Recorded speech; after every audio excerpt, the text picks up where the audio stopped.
இது ஒரு क्वेश्चन வந்து நிறைய பேர் கேட்பாங்க. சிஎன்ஜி போனோம்னா இன்ஜினோட லைஃப் வந்து ஏரோட அந்த கேஸ் வந்து கலந்துச்சுன்னா அது வந்து தீ பிடிக்காது அப்படின்னு சொல்லலாம் சிஎன்ஜி. பட் இவ்வளோ ப்ரெஷராக உள்ள பம்ப் பண்ணும்போது டேங்கோட குவாலிட்டி சரியா இல்லை, அதில் ஏதாவது கிராக் இருக்கு அப்படின்னா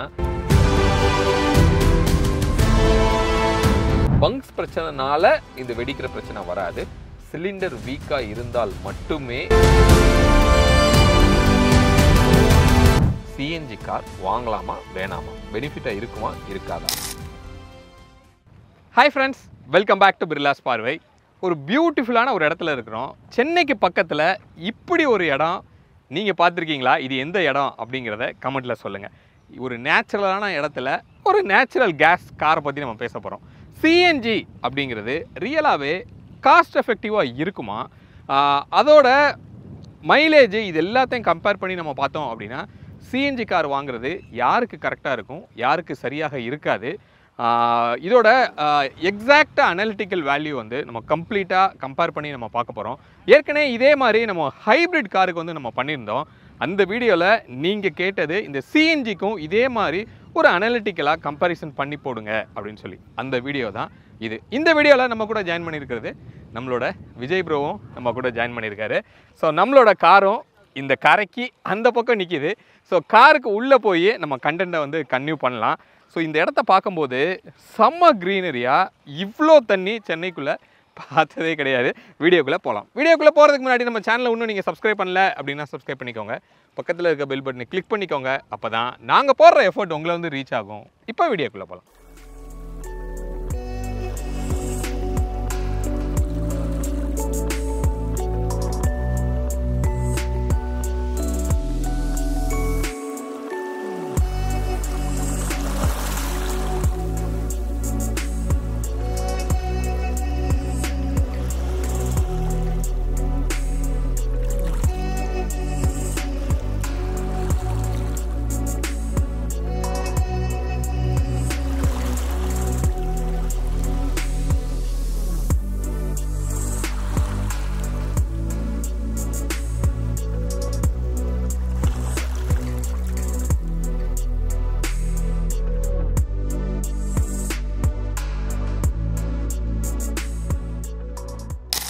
ஃப்ரெண்ட்ஸ், இந்த கம்பேரிசனுக்கு பெட்ரோல் வெர்சஸ் சிஎன்ஜி அதை தான் நம்ம பண்ண போகிறோம்.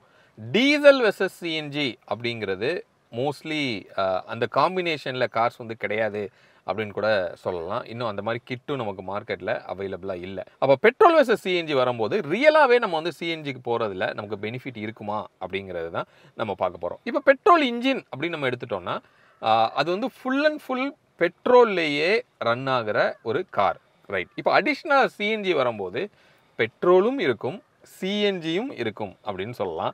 அப்போ உங்களோட காரில் இதுக்கு முன்னாடி எவ்வளோ பெட்ரோலோட கெப்பாசிட்டி அந்த டேங்க் இருக்குமோ அதே கெப்பாசிட்டி ஸ்டில் இருக்கும். அது போக சிஎன்ஜி வந்து உங்களுக்கு கிடைக்குது அப்படின்னு நம்ம சொல்லலாம். இப்போ இதில் எல்பிஜி சிஎன்ஜி அப்படின்னு நம்ம சொல்கிறோம். இப்போ இந்த எல்பிஜிக்கும் சிஎன்ஜிக்கும் என்ன டிஃப்ரென்ஸ் அப்படின்னா, எல்பிஜிங்கிறது லிக்யூஃபைடு பெட்ரோலியம் கேஸ் அப்படின்னு சொல்கிறோம். அப்போ அது உள்ளே ஸ்டோர் ஆகிறதே வந்து ஒரு லிக்யூட் ஃபார்மில் ஸ்டோர் ஆகுது. இன்ஃபேக்ட் நீங்கள் வீட்டில் யூஸ் பண்ணுற எல்பிஜி கூட அப்படி தான், அதே தான் வந்து காருக்கும் யூஸ் பண்ணுறோம். சிஎன்ஜிங்கிறது என்ன அப்படின்னா கம்ப்ரஸ்டு நேச்சுரல் கேஸ் அப்படின்னு நம்ம சொல்கிறோம். அப்போ இதில் எது சேஃப் அப்படின்னு கேட்டிங்கன்னா அஃப்கோர்ஸ் சிஎன்ஜி தான். ஏன்னா ஏரோட அந்த கேஸ் வந்து கலந்துச்சுன்னா அது வந்து தீ பிடிக்காது அப்படின்னு சொல்லலாம் சிஎன்ஜி. பட் எல்பிஜி ஏரோட மிக்ஸ் ஆச்சுன்னா அஃப்கோர்ஸ் ஃபயர் ஆகும். அப்போ இன்கேஸ் ஏதாவது காருக்குள்ளே ஏதாவது லீக் ஆகுது அப்படின்னா ஃபயர் ஆகிறதுக்கு அதிகமான வாய்ப்பு இருக்குது. பட் சிஎன்ஜி அப்படி ஆகாது. அப்போ நீங்கள் கேட்கலாம், ஒரு சில வீடியோஸில் வந்து பிளாஸ்ட் ஆகிற மாதிரிலாம் வந்து காமிக்கிறாங்களே அப்படின்னு சொல்லி. அப்போ அதுக்கு என்ன காரணம் அப்படின்னு கேட்டிங்கன்னா, சிஎன்ஜிங்கிறது கம்ப்ரஸ்டு நேச்சுரல் கேஸ் அப்படின்னு நம்ம சொல்கிறோம். இப்போ கம்ப்ரஸ்னா எவ்வளோ கம்ப்ரஸ் பண்ணுறோம் அப்படின்னா அதோட வால்யூமில் 1% வந்து நம்ம கம்ப்ரஸ் பண்ணுறோம். உதாரணத்துக்கு அதோட வால்யூம் வந்து ஜஸ்ட் ஒரு 100 அப்படின்னு நம்ம எடுக்கிறோன்னு வச்சுக்கோங்களேன். அதை வந்து 1 வந்து நம்ம மாற்றுறோம். அப்போது எந்த அளவுக்கு உள்ள ப்ரெஷராக நம்ம அந்த சிலிண்டருக்குள்ளே ஸ்டோர் பண்ணுறோம் அப்படிங்கிறத நீங்கள் பார்த்துக்கலாம். அப்போ அவ்வளோ ப்ரெஷராக உள்ளே பம்ப் பண்ணும்போது டேங்கோட குவாலிட்டி சரியாக இல்லை, அதில் ஏதாவது கிராக் இருக்குது அப்படின்னா அந்த ப்ரெஷர்னால் அந்த சிலிண்டர் வந்து பிளாஸ்ட் ஆகுது. பிளாஸ்ட் ஆகுதுன்னா ஃபயர் ஆகி பிளாஸ்ட் ஆகாது. அந்த ப்ரெஷர்னால பிளாஸ்ட் ஆகும்போது அந்த மெட்டல் பீசஸ்லாம் திருச்சி வெளியில் வந்து காரை பயங்கரமாக சேதாரப்படுத்துது அப்படின்னு நம்ம சொல்லலாம். அப்போ இது எப்படி நடக்குது, ஏன் நடக்குது அப்படின்னு கேட்டிங்கன்னா, அந்த சிலிண்டரோட குவாலிட்டி சரியாக இல்லை அப்படின்னா. இப்போ நீங்கள் சிஎன்ஜியோட சிலிண்டர்ஸ் பார்த்தீங்கன்னா அவ்வளோ திக்காக அந்த மெட்டல் இருக்கும். அதே மாதிரி சிங்கிள் மோடில் வந்து அது உங்களுக்கு பண்ணியிருப்பாங்க. அப்படி இருக்கும்போது அந்த லீக்கேஜுங்கிறது இருக்கவே கூடாதுங்கிற மாதிரி தான் அது. அப்போ ஒரு சில பேர் என்ன பண்ணுறாங்க அப்படின்னா, ஆஃப்டர் மார்க்கெட்டில் யூஸ்டு சிலிண்டரை வாங்கி அந்த மாதிரிலாம் ஃபிட்மெண்ட் பண்ணுறாங்க. அப்படி பண்ணும்போது ஏற்கனவே டேமேஜ் ஆகி அதை வெல்டு வச்சு எதையாவது ஃபிக்ஸ் பண்ணி இந்த மாதிரியான தப்பு பண்ணும்போது தான் உங்களுக்கு வந்து இந்த பிளாஸ்ட் அப்படிங்கிறது நடக்குது. அப்போ சிஎன்ஜி சேஃபா அப்படின்னு கேட்டிங்கன்னா, அஃப்கோர்ஸ் அது வந்து சேஃப் தான். இன்னொன்று, பங்க்கில் வந்து எந்த அளவுக்கு ப்ரெஷர் கொடுக்குறாங்களோ அதை பொறுத்து தான். எப்போயுமே பங்க்கில் கேலிப்ரேட்டட் டிவைஸ் தான் யூஸ் பண்ணுவாங்க. அந்த ப்ரிஸ்கிரைப்டு ப்ரெஷர் இன்ஃபேக்ட் அதை விட கம்மியாக தான் வைப்பாங்கன்னே நம்ம சொல்லலாம். ஏன்னா ஒரு சிலிண்டருக்குள்ளே 10 kg ஸ்டோர் பண்ணலான்னா அவங்க வந்து 8 kg தான் ஸ்டோரே பண்ணுவாங்க. ஏன்னா அவ்வளோதான் வந்து அவங்களுக்கு லிமிட். அதுக்கு மேலே கூட அவங்களால போக முடியாது, போக மாட்டாங்க. அதனால பங்க்ஸ் பிரச்சனைனால இந்த வெடிக்கிற பிரச்சனை வராது. சிலிண்டர் வீக்காக இருந்தால் மட்டுமே இந்த பிளாஸ்ட் அப்படிங்கிறது உங்களுக்கு நடக்கும். ஓகே, அப்போது எல்பிஜியை விட கண்டிப்பாக சிஎன்ஜி வந்து சேஃபு. அது மாதிரி காருக்கு அப்ரூவ்டு வந்து சிஎன்ஜி தான் அப்படின்னு கூட நம்ம சொல்லலாம்.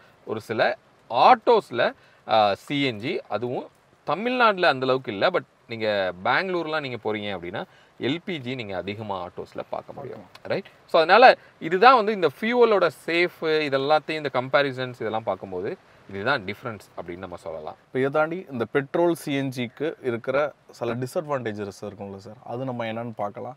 ஸோ டிஸ்அட்வான்டேஜ் அப்படின்னு பார்க்குறப்ப இந்த பெட்ரோல் சிஎன்ஜியில் ஃபஸ்ட்டு வந்து பார்த்திங்கன்னா இந்த பவர். இந்த பவர்ன்றது வந்து மினிமம் ஒரு 10 பிஹெச்பிலேருந்து 15 பிஹெச்பி வரைக்கும் சிஎன்ஜி வெஹிக்கல்ஸ் கம்மியாக இருக்குது. எக்ஸாம்பிளுக்கு நீங்கள் ஒரு பலீனை எடுத்துக்கிறீங்க, அதோட அவுட்புட் வந்து பார்த்திங்கன்னா ஒரு 10 பிஹெச்பி வந்து கம்மியாக இருக்குது பெட்ரோலை விட அந்த சிஎன்ஜிக்கு. அதே மாதிரி பார்த்தோன்னா இந்த இன்னொன்று ப்ரைஸ்னு வர்றப்போ மினிமம் 1 லட்சத்துலேருந்து ஒரு 1.5 லட்சம் ரூபாய் சிஎன்ஜி வெஹிக்கல்ஸ் காஸ்ட்லியாக இருக்குது. நெக்ஸ்ட்டு வந்து பார்த்தோன்னா இந்த பூட் ஸ்பேஸ் இன்றைக்கி வந்து சில பிராண்ட்ஸில் வந்துருச்சு, ஆனால் ஸ்டில் மேஜராக அதுவும் மாருதியில் தான் அதிகமாக இருக்குது. ஆனால் இன்னுமே அவங்கள்ட்ட அந்த டேங்க் சிஎன்ஜி டேங்க் வரனால நமக்கு பூட் ஸ்பேஸ் வந்து நம்ம வந்து கொஞ்சம் காம்ப்ரமைஸ் பண்ணி போகிற மாதிரி இருக்குது. ஆனால் டாட்டாலையும் அதுக்கப்புறம் இப்போ ஹுண்டாயிலையும் அந்த அது என்ன sir bio tank, dual tank, twin cylinder tanks வருது.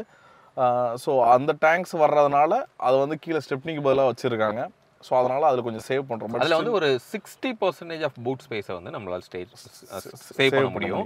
100% இல்லைன்னா கூட ஒரு 60%ங்கிறது கண்டிப்பாக உங்களுக்கு இந்த பெனிஃபிட்டை எடுக்கும்போது அது கொஞ்சம் காம்ப்ரமைஸ்டாக நம்ம அக்செப்ட் பண்ண முடியும் அப்படின்னு சொல்லலாம். ஆமாம். ஸோ இதுதான் ஓரளவு மேஜரான ஒரு டிஃப்ரென்ஸ், அதாவது டிஸ்அட்வான்டேஜாக நம்ம பார்க்குறோம். இது டாட்டா ரொம்ப கிளவராக அதை இம்ப்ளிமெண்ட் பண்ணாங்க. வேறு எந்த பிராண்டும் பண்ணுறதுக்கு முன்னாடி அவங்களோட காரில் அவங்க இம்ப்ளிமெண்ட் பண்ணி இப்போ ஒவ்வொரு பிராண்டாக, உதாரணத்துக்கு ஹுண்டாய் வந்து ஒரு சில கார்ஸில் ஆரா, இந்த எக்ஸ்டர், இந்த மாதிரியான கார்ஸில் அதில் வந்து ட்வின் சிலிண்டராக கொண்டு வந்திருக்காங்க. இப்போது நம்ம வந்து இந்த கம்பேரிசனுக்கு என்ன காரை எடுத்துக்க போகிறோம் அப்படிங்கிறத நம்ம பார்க்கலாம். கொஞ்சம் ஃபாஸ்ட் மூவிங், அதாவது ஒரு வேல்யூ ஃபார் மணி பட்ஜெட்டில் இருக்கிற கார்ஸ், அதாவது ஒரு 10 lakhs பட்ஜெட்லக்குள்ளே இருக்கிற கார்ஸை தான் நம்ம பார்க்க போகிறோம். அது வந்து ஹேட்ச்பேக், அதாவது ப்ரீமியம் ஹேட்ச்பேக் அப்படிங்கிற ஒரு கேட்டகரியில் பலினோவை இந்த கம்பேரிசனுக்கு நம்ம எக்ஸாம்பிளாக எடுத்துக்கலாம். ஏன்னா அது கொடுக்குற மைலேஜ் வந்து பெட்ரோல்லையும் கொஞ்சம் நல்லா கொடுக்குது, அதே நேரத்தில் சிஎன்ஜினையும் நல்லா கொடுக்குது. அப்போ இது வந்து ஒரு ஒர்ஸ்ட் கேஸ் சினாரியோ அப்படின்னு சொல்லலாம். ஏன்னா பெட்ரோல்லையும் அதிகமாக கொடுக்கும்போது டிஃபரன்ஸ் வந்து மினிமலாக தான் இருக்கும். அப்படி இருந்துமே நமக்கு வந்து என்ன ரிசல்ட் கிடைக்குது அப்படிங்கிறது தான் இப்போ நம்ம பார்க்க போகிறோம். ஸோ இதில் பலினோவில் டெல்டா வேரியண்ட் அப்படிங்கிற அந்த வேரியண்ட்டில் உங்களுக்கு இந்த சிஎன்ஜி கிடைக்கும்.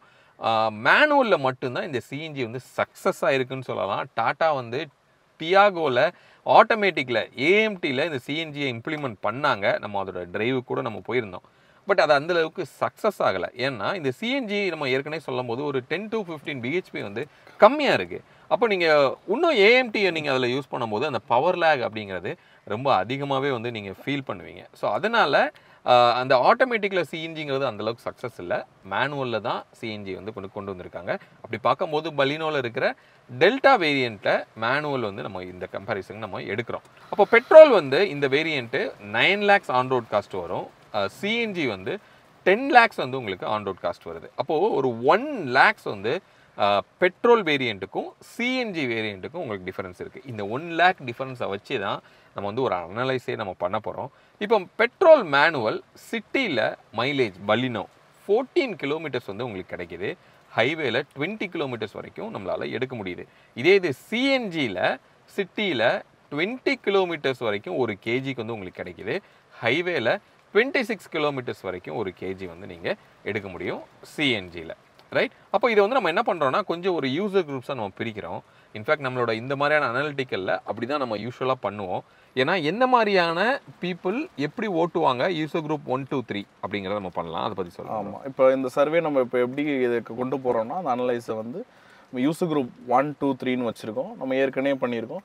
இப்போ யூசர் குரூப் 1 அப்படின்னு பார்க்குறப்போ சிட்டி யூசேஜ் அதிகமாக இருக்கவங்க, அதாவது 70% சிட்டிலையும் 30% ஹைவேல யூஸ் பண்ணுறோம் யூசர் குரூப் 1. யூசர் குரூப் 2 அப்படின்னு நம்ம வரப்போ மிக்சட் 50-50, ஹைவேல 50%, சிட்டியில் 50%. யூசர் குரூப் 3 அப்படின்னு வர்றப்போ நான் 30% தான் சிட்டியில் யூஸ் பண்ணுவேன், 70% அதிகமாக ஹைவேல யூஸ் பண்ணுவேன். அவங்க வந்து யூசர் குரூப் 3. ஸோ இவங்களை வச்சு பார்க்குறப்போ இப்போ இந்த பலினோவோட பெட்ரோல் வண்டியோட ஏஆர்ஐ அப்படின்னு நம்ம பார்க்குறப்போ 22.35 kmpl கோட் பண்ணுறாங்க. அதே சிஎன்ஜின்னு பார்க்குறப்போ 30.60 kmpl கோட் பண்ணுறாங்க. இதோட சிட்டி மைலேஜ் அப்படின்னு நம்ம ஏற்கனவே பார்த்தோம்னா 14 kmpl சொல்கிறோம். இது யூசர்ட்டேருந்து கலெக்ட் பண்ணது தான். ஹைவேன்னு பார்க்குறப்போ எல்லாருமே ஆவரேஜாக ஒரு 20 kmpl தருதுன்றாங்க. நம்ம வந்து இப்போ சிஎன்ஜி எடுத்துப்போம். அது வந்து சிட்டிலேயே நமக்கு 20 kmpலும் ஹைவேல 26 kmpலும் ரிசல்ட் தந்திருக்கு. ஸோ ஏஆர்ஐயை விட எல்லாமே ஒரு 4 to 5 kmpl வந்து இல்லை பெர் கேஜி வந்து கம்மியாக தான் தந்திருக்கு. இப்போ யூசர் குரூப் 1க்கு பெட்ரோல் எவ்வளோ மைலேஜ் தருதுன்னு பார்ப்போம். யூசர் குரூப் 1ல இருக்கவங்களுக்கு 14 kmpl தருது. யூசர் குரூப் 2ல இருக்கவங்களுக்கு 16 kmpl தருது. User group petrol user group 3ல இருக்கவங்களுக்கு 18 kmpl தருது. அப்படியே நம்ம சிஎன்ஜியை பார்த்தோம்னா யூசர் குரூப் 1ல இருக்கவங்களுக்கு 20 kmpலும் யூசர் குரூப் 2ல இருக்கவங்களுக்கு 23 kmpலும் யூசர் குரூப் 3ல இருக்கவங்களுக்கு 25 kmpl வரைக்கும் தருது. அதுதான் சார். ஸோ இப்போ வந்து அந்தந்த யூசர் குரூப்ல இருக்கிறவங்களுமே நம்ம பார்த்தோம்னா ஒரு 4 to 5 kmpl இதுலையுமே அந்த ஒரு டிஃப்ரென்ஸ் இருக்கு பெட்ரோல் விசஸ் சிஎன்ஜி. இப்போ வந்து இது அப்படியே ஒரு காஸ்ட்டாக நம்ம இப்போ கன்வெர்ட் பண்ணி நம்ம பார்க்கலாம்.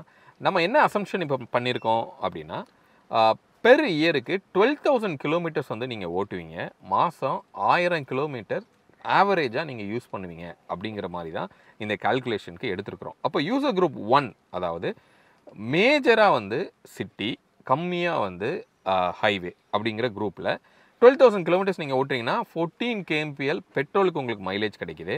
அப்போ உங்களுக்கு தேவையான ஃபியூவல் வந்து பெர் இயருக்கு 857 லிட்டர்ஸ் ஆஃப் பெட்ரோல் வந்து உங்களுக்கு தேவைப்படும். 102 rupees அப்படின்னு நம்ம போட்டோம்னா 87,000 வந்து நீங்கள் ஃபியூவல் காஸ்ட் மட்டுமே வந்து நீங்கள் செலவு பண்ணுறீங்க ஒரு வருஷத்துக்கு.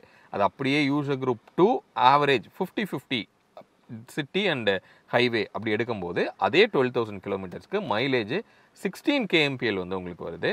அப்போ நீங்கள் போட போகிற பெட்ரோல் வந்து 800 லிட்டர்ஸ் வந்து போடுறீங்க.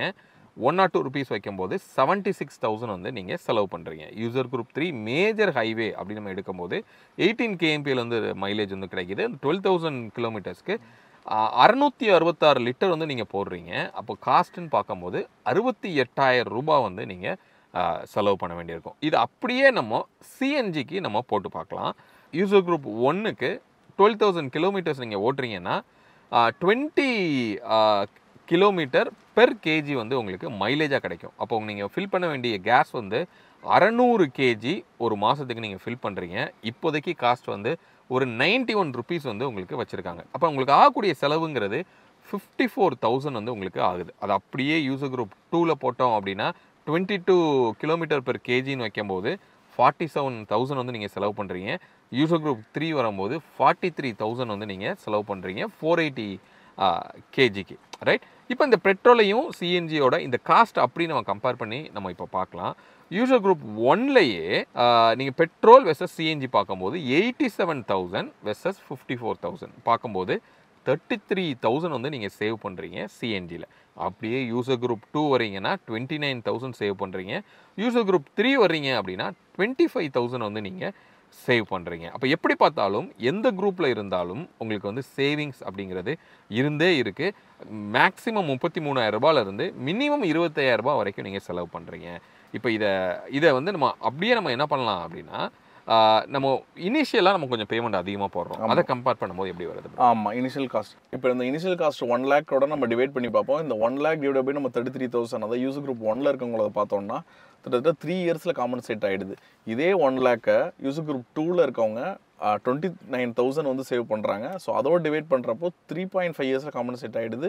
யூசர் குரூப் 3ல இருக்கவங்களுக்கு இந்த 25,000ஓட டிவைட் பண்ணுறப்போ 4 இயர்ஸில் காம்பன்சேட் ஆகிடுது. ஸோ எப்படி பார்த்தாலும் 4 வருஷத்துலேயே இவங்களுக்கு எல்லாருக்குமே பெனிஃபிட் ஆகிடுது. அதுக்கப்புறமே அவங்களுக்கு வந்து கண்டிப்பாக சிஎன்ஜி தான் ப்ராஃபிட்டபிள்னு சொல்லலாம். இதே என்னோட யூசேஜ் வந்து மாதம் 1,500 கிலோமீட்டரும் வருஷத்துக்கு 1,800 கிலோமீட்டரும் இருக்குது அப்படின்றப்போ நம்ம இந்த ஒஸ்ட் சினாரியோ அந்த மிக்சட் யூசர் எடுத்துப்போம் சார். அதாவது யூசர் குரூப் 2 அவங்களே எடுத்துக்கிட்டா கூட நம்ம வந்து பார்த்தோன்னா 40,000 இயர்லி சேவ் பண்ணுறாங்க. அதாவது 1,800 கிலோமீட்டர் மாதம் யூஸ் பண்ணுறப்போ ஸோ அவங்க வந்து பார்க்குறப்போ 2.5 இயர்ஸ்லேயே காம்பன்சேட் ஆகிடுது. இதே நீங்கள் வந்து மந்த்லி 2,000 கிலோமீட்டர் நான் யூஸ் பண்ணுறேன் அப்படின்னா அவங்களுமே ஒரு யூசர் குரூப் 2ல் இருந்தாலுமே அதாவது மிக்சட் இருந்தாலுமே அவங்க வந்து திட்டத்திட்ட வந்து பார்த்தீங்கன்னா வருஷத்துக்கு 66,000 சேவ் பண்ணுறாங்க. இனிஷியல் காஸ்ட்டில் கம்பேர் பண்ணுறப்போ 2 இயர்ஸ்லேயே காம்பன்சேட் ஆகிடுது. ஸோ எப்படி பார்த்தாலும் இது வந்து ப்ராஃபிட்டபுளாக தான் இருக்குது. ரைட். இப்போ அவைலபிலிட்டி அப்படின்னு நம்ம பார்க்கலாம். அதாவது சிஎன்ஜி கார்ஸ் மார்க்கெட்டில் என்னென்ன பிராண்டில் என்னென்ன கார்ஸ் இருக்குது ஆமாம், எந்தெந்த செக்மெண்ட்ஸில் இருக்குது அது கரெக்ட். இப்போ ஒரு என்ட்ரி லெவல் ஹேட்ச்பேக் அப்படின்னு நம்ம எடுக்கலாம். மோஸ்ட்லி சிஎன்ஜி போகிறவங்க இந்த என்ட்ரி லெவல் ஹேட்ச்பேக்கை ப்ரிஃபர் பண்ணுவாங்க. ஏன்னா பட்ஜெட் பீப்புள் தான் வந்து மைலேஜை ரொம்ப கன்சர்னாக நம்ம பார்ப்போம். அப்போது ஒரு என்ட்ரி லெவல் ஹேட்ச்பேக்கில் வேகனார், ஆல்டோ, செலிரியோ இது மூணுலேயுமே வந்து உங்களுக்கு சிஎன்ஜி வந்து கிடைக்குது. முன்னாடிலாம் சிஎன்ஜி பார்த்தீங்கன்னா பேஸ் மாடலில் மட்டும்தான் வந்து வந்துட்டு இருந்தது. இப்போ மோஸ்ட் ஆஃப் த பிராண்ட்ஸில் என்ன பண்ணுறாங்கன்னா ஈவன் டாப் எண்டில் கூட இந்த சிஎன்ஜியை கொண்டு வராங்க. அப்போ ஃபீச்சர்ஸோடு சேர்ந்து ஒரு காஸ்ட் எஃபெக்டிவான ஒரு கார் அப்படின்னு நம்ம பார்க்கும்போது இந்த சிஎன்ஜி உங்களுக்கு வருது. இப்போ மைக்ரோ எஸ்யூவின்னு சொல்லப்படுற எஸ்ப்ரெஸோ அதுலேயும் வந்து உங்களுக்கு சிஎன்ஜி கிடைக்குது. ஸ்மால் ஹேட்ச்பேக் அப்படின்னு சொல்லப்படுற டியாகோ, கிராண்ட் ஐட்டன், ஸ்விஃப்ட் அதாவது கிராண்ட் ஐட்டன் தான் ஐட்டன் நியாஸ் அப்படின்னு நம்ம சொல்கிறோம். அதுலேயும் வந்து உங்களுக்கு கிடைக்கும். இப்போ மினி எஸ்யூவி அப்படின்னு நம்ம சொன்னோம்னா லைக் எக்ஸ்டர், பஞ்ச் ரெண்டுலேயுமே வந்து உங்களுக்கு சிஎன்ஜி கிடைக்குது. அடுத்து வந்து ப்ரீமியம் ஹேட்ச்பேக் நம்ம பார்க்குறப்போ இந்த பலினோ, கிளான்ஸா, அல்ட்ராஸ் அது i20 தவிர்த்துட்டு எல்லாமே இருக்குது. அதுமாதிரி காம்பேக்ட் செடான் அப்படின்னு பார்க்குறப்போ ஆர்ஆர், டிசையர். இப்போ ரீசெண்டாக வந்து இந்த அமேஸில் வந்து என்ன சொல்லலாம் சிஎன்ஜி கிட் அப்ரூவ்டுன்னு ஷோரூமில் போடுறாங்க.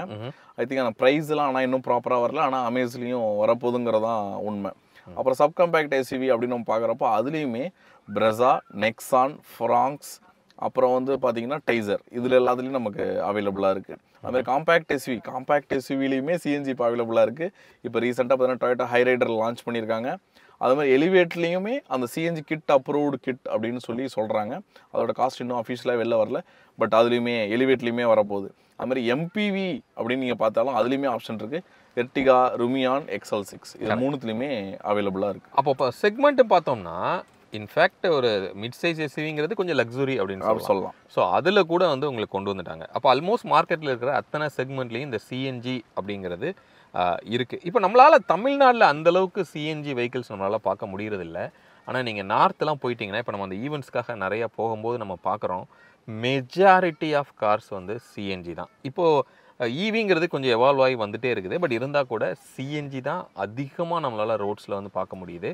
அந்த ரீசனுக்காக தான் அதிகமாக சிஎன்ஜி கார்ஸும் இவ்வளோ கார்ஸில் வந்து லான்ச் பண்ணிகிட்டே இருக்காங்க அப்படின்னு கூட நம்ம சொல்ல முடியும். ரைட். இப்போது இந்த ப்ரோஸ் ஆஃப் சிஎன்ஜி என்ன? இப்போ இந்த சிஎன்ஜி கார் வாங்குறதுனால நமக்கு என்ன பெனிஃபிட் கிடைக்குது அப்படின்னு கேட்டிங்கன்னா எமிஷன் கம்மியாக இருக்குது. எமிஷன் கம்மியாக இருந்தனால எனக்கு என்ன கிடைக்க போகுது அப்படின்னு நீங்கள் கேட்கலாம். அஃப்கோர்ஸ் நம்மளோட ஃபியூச்சருக்கு அதுவும் ரொம்ப இம்பார்ட்டன்ட் அப்படின்னு சொல்லலாம். ஃபியூவல் எஃபிஷியண்ட்டாக அது வந்து இருக்குது. லாங்கர் இன்ஜின் லைஃப் இது ஒரு கொஸ்டின் வந்து நிறைய பேர் கேட்பாங்க. சிஎன்ஜி போனோன்னா இன்ஜினோட லைஃப் வந்து குறைஞ்சிரும்னு சொல்கிறாங்களே. நம்ம கன்சல்டிங் கால் பண்ணும்போது நிறைய பேர் இந்த ஒரு கேள்வி வந்து கேட்பாங்க, அதோட லைஃப் வந்து கம்மியாயிரும் அப்படின்னு. அது உண்மையா அப்படின்னு கேட்டிங்கன்னா ஆக்சுவலி கிடையாது.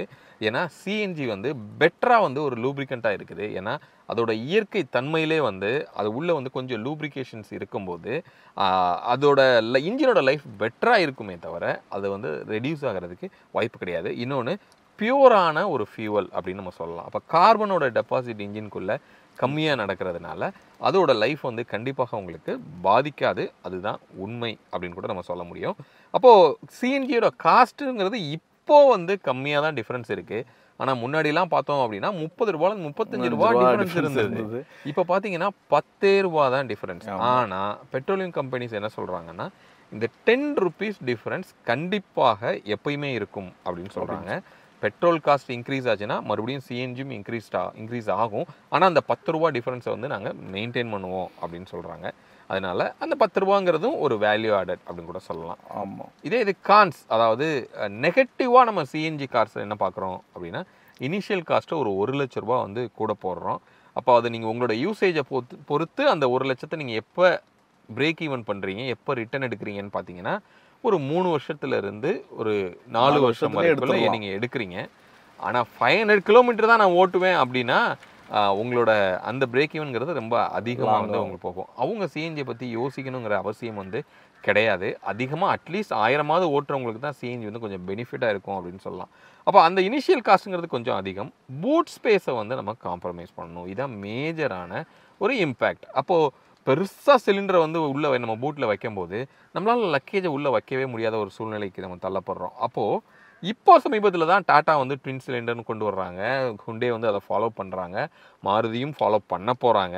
ஸோ இந்த மாதிரி கொஞ்சம் வரும்போது ஒரு 60% பூட் வந்து உங்களுக்கு கிடைக்கிறதுக்கு வாய்ப்பு இருக்குது. ஸோ அதனால் அந்த பூட்டுங்கிறது கொஞ்சம் ஓவர் கம் ஆகலாம். பட் இருந்தால் கூட பூட்டோட இம்பேக்ட் வந்து கொஞ்சம் அதிகமாக தான் இருக்கும். இன்னொன்று அவைலபிலிட்டி ஆஃப் பங்க்ஸ் ஹைவேஸில் ரொம்ப கம்மியாக இருக்குது. சிட்டிக்குள்ளே இருந்தால் கூட எப்பயுமே க்ரௌடாக இருக்குது. நோ ஸ்டாக் நிறைய இடத்துல போடுறாங்க. ஏன்னா பங்க்ஸ் இது பெருசாக இன்ட்ரெஸ்ட் காமிக்கிறது இல்லை. ஆக்சுவலி பார்த்தோன்னா அவங்களுக்கு இது ஆக்குபை பண்ணுற ஸ்பேஸ் கொஞ்சம் அதிகம். இதை வந்து கொஞ்சம் வெளியில் தான் வைக்கணும். சின்ன சின்ன சிலிண்டராக ஸ்டாக் பண்ணி தான் அவங்களுக்கு வச்சுருப்பாங்க. இன்னொன்று டிரான்ஸ்போர்ட் பண்ணும்போது அதிகமான குவான்டிட்டியாக அவங்களால டிரான்ஸ்போர்ட் பண்ண முடியாது. டிரான்ஸ்போர்ட்டேஷன் காஸ்ட் அதிகமாகுது. அதனால் அவங்க பெருசாக இன்ட்ரெஸ்ட் காமிக்கிறது இல்லை. ஆனால் கவர்மெண்ட்டோட ப்ரெஷர்னால் மட்டுமே வந்து பங்க் சிஎன்ஜி ஆட் பண்ணுறாங்க. ஸோ அதனால் அவைலபிலிட்டி கம்மியாக இருக்குது.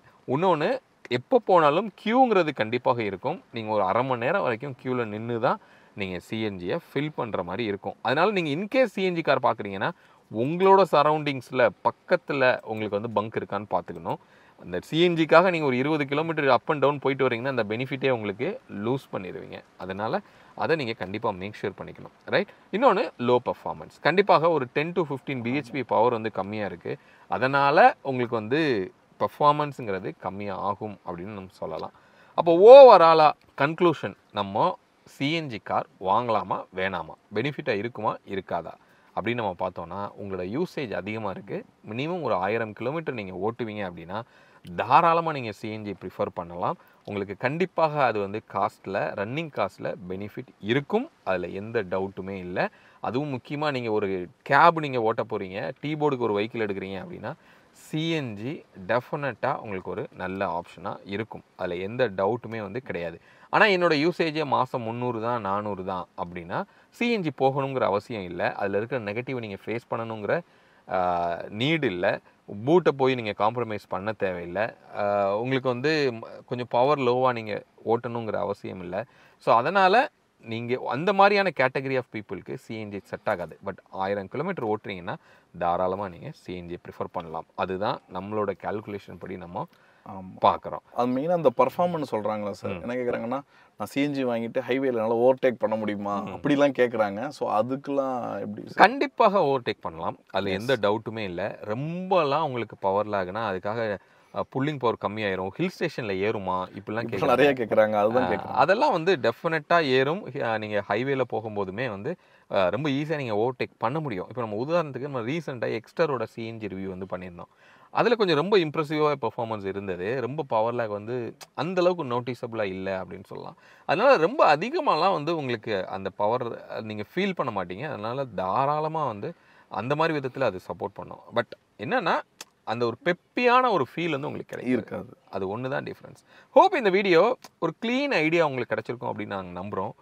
பெட்ரோலுக்கும் பெட்ரோல் வெர்சஸ் சிஎன்ஜிக்கும் என்ன டிஃப்ரென்ஸு, காஸ்ட் ரியலாகவே அதை நமக்கு சேவ் பண்ண முடியுமா அப்படிங்கிற டீட்டெயில் நீங்கள் என்ன நினைக்கிறீங்கிறத கமெண்ட்டில் வந்து சொல்லுங்கள். நீங்கள் ஒரு சிஎன்ஜி யூஸராக இருந்தீங்கன்னா அதோட ப்ரோஸ் என்ன, கான்ஸ் என்ன அப்படிங்கிறத கமெண்ட்டில் வந்து சொல்லுங்கள். புதுசாக பார்க்குறவங்களுக்கு கண்டிப்பாக ஹெல்ப்ஃபுல்லாக இருக்கும். இதில் இன்னொன்று நான் சேர்த்துக்கிறேன், ஆஃப்டர் மார்க்கெட்டில் சிஎன்ஜி பண்ணலாமா அப்படிங்கிற ஒரு கேட்குறாங்க. நம்மளே வந்து ஒரு சில வீடியோஸ் வந்து பண்ணியிருக்கோம். பண்ணலாமா அப்படின்னு கேட்டிங்கன்னா கண்டிப்பாக வாரண்டி வாய்ட் ஆகும். ஓகே, இப்போ உங்கள் கார் வந்து புதுசாக நீங்கள் ஷோரூம்லேருந்து எடுத்துகிட்டு போயிட்டு நான் போய் ஆஃப்டர் மார்க்கெட்டில் பண்ணுறேன்னா நாட் அட்வைசபிள். ஓகே, அந்த வாரண்டி பீரியட் வந்து ஒரு 3 வருஷமோ 4 வருஷமோ கம்பெனி கொடுக்குறாங்கன்னா அது வரைக்கும் பண்ணாமல் இருக்கிறது கண்டிப்பாக நல்லது. அதுக்கப்புறம் என்கிட்ட வந்து ஒரு 7 இயர்ஸ் ஓல்டு கார் இருக்குது, 8 இயர்ஸ் ஓல்டு கார் இருக்குது, அதில் பண்ணலாமா அப்படின்னு கேட்டால் பண்ணலாம். ஆனால் ஒரு ப்ராப்பரான ஃபிட் டெஸ்ட்டை பண்ணுங்கள். கரெக்டாக ஜென்யூனாக பண்ணுறவங்ககிட்ட பண்ணணும். ஏன்னா அந்த சிலிண்டர் அப்படிங்கிறது ரொம்ப இம்பார்ட்டன்ட். அதோட குவாலிட்டி இல்லாத சிலிண்டரை எடுத்து அவங்க பண்ணிட்டாங்கன்னா ரிஸ்க்கு. அதனால அந்த மாதிரி கரெக்டாக நீங்கள் அவங்களோட குவாலிட்டிலாம் செக் பண்ணிக்கிட்டு நீங்கள் பண்ணலாம். அதான் இப்போ பேசிக்காக போட்டிருக்காங்களா சார், இந்த கவர்மெண்ட் அப்ரூவ்டு இந்த ஐஎஸ்ஓ எங்கள்கிட்ட இருக்குன்னு. ஸோ அந்த மாதிரி ஃபிட்மெண்ட்ஸில் பண்ணணும். அதுவும் அவங்க ப்ராடக்ட்ஸ் அதுதான் யூஸ் பண்ணுறாங்களாங்கிறதையும் நீங்கள் மேக் ஷூர் பண்ணிக்கணும். புதுசாக நீங்கள் பார்க்க போகிறீங்க அப்படின்னா தாராளமாக ஃபேக்ட்ரி ஃபிட்டரில் போகிறது தான் வந்து நல்லது அப்படின்னு சொல்லலாம். உங்களுக்கு வாரண்டியில் பிரச்சனை வராது. இன்னொன்று மெயின்டெனன்ஸ் வந்து நீங்கள் எப்பயுமே கார் சர்வீஸ் கொடுக்கும்போது உங்களோட சிஎன்ஜி கிட்டும் சேர்ந்து மானிட்டர் ஆகி உங்களுக்கு வந்து வரும். இன்னொன்று எவ்ரி சம் பர்டிகுலர் இயர்ஸ்க்கு ஒருக்க இந்த சிலிண்டரை சர்டிஃபை பண்ணணும். அந்த சர்டிஃபிகேஷனை ரெனியூல் பண்ணணும். அந்த சர்டிஃபிகேட் வந்து உங்களோட ஃபியூவல் ஃபில் பண்ணுற அந்த லிட்டில் ஒட்டி இருந்தால் தான் அவங்க ஃபியூவலே ஃபில் பண்ணுவாங்க. இந்த மாதிரி ரூல்லாம் இருக்குது. இதெல்லாம் வந்து கம்பெனி ஃபிட்டரில் பண்ணால் அவங்களே டேக் கேர் வந்து அந்த இயர்ஸ்க்கு அப்புறம் உங்களுக்கு பண்ணிக்குவாங்க. சரி, இந்த மாதிரி கொஞ்சம் பெனிஃபிட்ஸும் வந்து உங்களுக்கு இருக்குது. ஹோப் இந்த வீடியோ உங்களுக்கு யூஸ்ஃபுல்லாக இருந்திருக்கும் நாங்கள் நம்புகிறோம். மீண்டும் அடுத்து வேற ஒரு வீடியோவில் உங்களை வந்து நாங்கள் சந்திக்கிறோம். அது வரைக்கும் உங்களிடமிருந்து விடைபெறுவது உங்கள் பிர்லா விஜய். பாய்.